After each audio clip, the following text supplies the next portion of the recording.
what does that say for the average American? Exactly. We know in Texas, for example, that they're allowed to go around and drive drunk, and they get away with virtually get away with murder, and they get all. I'm not racist or anti-immigrant Oh, at no, no, all, no. but the American Abs- people are being demonized, and they're using the illegal aliens and totally abusing the Constitution in doing so to further the implementation of. The more people that live in your country that don't care about your country will vote for them, and that's the agenda exactly. behind it. Exactly. And let me just say this so that people realize that I'm totally not racist and I'm totally for people seeking a better life for themselves. Yeah, It's not that I begrudge them coming to our country. And you know what? If in the fleeting of the night they are being subjected to oppression and whatnot, and they cross our border, that's great. First thing in the morning, they need to go to an immigration office and say, I crossed your border. I want to come into your country illegally. Please let me apply for amnesty in your country, whatever they need to do. I'm for that. But when they cross into our country, when these people cross into our country illegally, don't bother to go notify anybody that they're here illegally. That is yeah. breaking the law. It's breaking the law of naturalization, and the border states have a right to protect themselves. And they should. And if the federal government is not going to do what it needs to do to protect them, why should not they protect themselves? Well, it all That's my comes back question. to the question. I agree. That's a good point. Thank you. It all goes back to the question of taking back the states, state by Exactly. state. It's what Alex Jones talks about all the time. He's talking about Texas taking the state back for the people. Exactly. And but one of the questions you have from the film, "Don't Tread on Me: Rise of the Republic," for listeners who've just joined us, we're talking to Debbie Lewis, one of the filmmakers, along with Gary Franchi of "Don't Tread on Me: Rise of the Republic" film from William Lewis Productions. One of the questions you have on the cover here is, what is the choke collar the federal government uses to rein in the states? How does the federal government maintain control of the state, and how can it be taken back at a legislative level, state legislature? Well, let me tell you, one of the clauses, one of the powers given to Congress is what's called the Commerce Clause. Right. In section 8 of Article 1, the third clause is it states to regulate commerce with foreign nations and among the several states and with the Indian tribes. That particular clause is what's referred to as the Commerce Clause. And basically, the Congress has taken that clause to unprecedented heights as far as their rights to regulate business within the states. And they use that Commerce Clause as uh, one of the Missouri legislators said in the film. You know, they whip that Commerce Clause out and they use it for everything. And that is the clause they're using.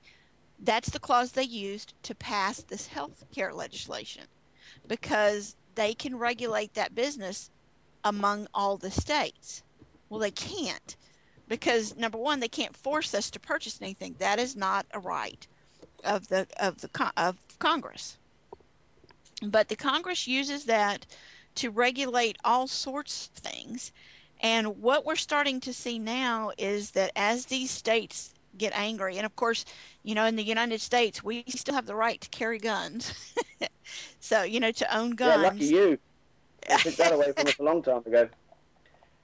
Yeah, well, I hope you don't have to use them. The people are being pushed against a wall, and I hope it doesn't come to that. But people have to be Well, prepared and ready, as well as food storage and, amongst other exactly. things, weapons. It's a tyrannical government. Posse comitatus has been reduced, so it's largely ineffective. But Exactly. the Constitution still exists. It's still there under that glass case, and it's the ribbon that binds freedom-loving peoples together. And it can you could burn it, and it would still live in the hearts of American people. And 20 million guns, or is it 200 million guns in America? That's why they're desperate to Yeah, get your guns, because once that three hundred happens, million guns. 300 million guns. Once the 300 guns are million. taken away, your Second Amendment, you have the right to bear arms against a tyrannical government, and that's what Absolutely. it's for. Absolutely. And Thomas Jefferson told us, one of the strongest reasons for us as citizens to keep our right to keep our arms is as a last resort to protect us against our tyranny and government. Your It is our inalienable last, rights. what's that? Your inalienable rights. Exactly. And see, this is another thing that people don't understand. An inalienable right is a right that not only they cannot take from you, but you can't give it up. It is yours inherently forever and all eternity. That is the definition of inalienable rights. Rights natural to you at the time of your birth. Inalienable Exactly. rights cannot be taken away from you or altered in any way, and you cannot give them up. Exactly. Exactly. They cannot be given up. You cannot say, "Oh, I don't want to use them anymore." And Congress cannot take your inalienable rights away from you. One of the things though that people don't get is that your our rights are to life, liberty, and the pursuit of happiness. In the Okay, Declaration of Independence, yeah? exactly. And so our right to life and liberty, the people tend to be a little, um, they tend to be a little lackadaisical about what their rights are.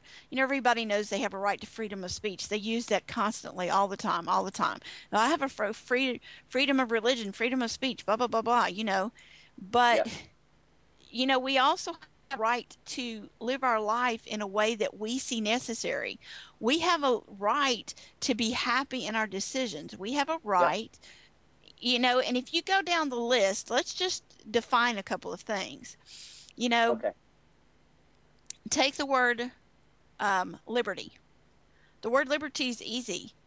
The Merriam-Webster dictionary defines it as a quality or state of being free. The root word from which we get liberty just simply means free. So if we have a right to liberty, we have a right to be free. The word life means to live. So we have the right to life and liberty. We have a right to live a free life. Okay. And then we have a right to pursue happiness. And happiness means prosperity or good fortune or or whatever it means to you. It doesn't matter. Whatever it means to you, that's what you have a right to pursue. So you have a right to live a free life and pursue whatever makes you happy. And as long as your pursuit of happiness doesn't infringe on my rights inherent to me, you should be able to do whatever you need to do. And I should not Exactly. be able to tell you you can't do that. So Exactly. Yep. if you want to go to an allopathic doctor, let's just turn this all back around. Yep. If you want to go to a mainstream doctor, and you want to be admitted into a hospital and you want to take chemotherapy and you want to riddle your body with radiation, that is your right to do so. If that's what you desire to do, then I'm not going to stop you from doing that. But don't force me to do it because you want to do it. Because Exactly. that's not what this country was designed for. This country was designed for you to pursue your happiness and for me to pursue mine. And our protections are laid straight down in our Bill of Rights. And the Ninth and 10th Amendments, and this is what we concentrate on and don't tread on mostly. We do talk about our right to bear arms, but we mostly talk about the Ninth and 10th Amendment, which limits the federal government's intrusion into our own rights. Limits the federal government? That's racist. I know. I'm a Isn't traitor. it a joke? Isn't it a joke? I love it. This is how desperate the New World Order are. And that's what we're dealing with, right? The New World Order. Oh, absolutely. This is how Absolutely. desperate they are. And they may as well call us obese or something else outlandish like racist. Mm-hmm. Anyone that stands up for themselves and declares their sovereignty and decides to fight and be a bit more free than we are at the moment, then we're demonized. The 9/11 truth movement is demonized as terrorists.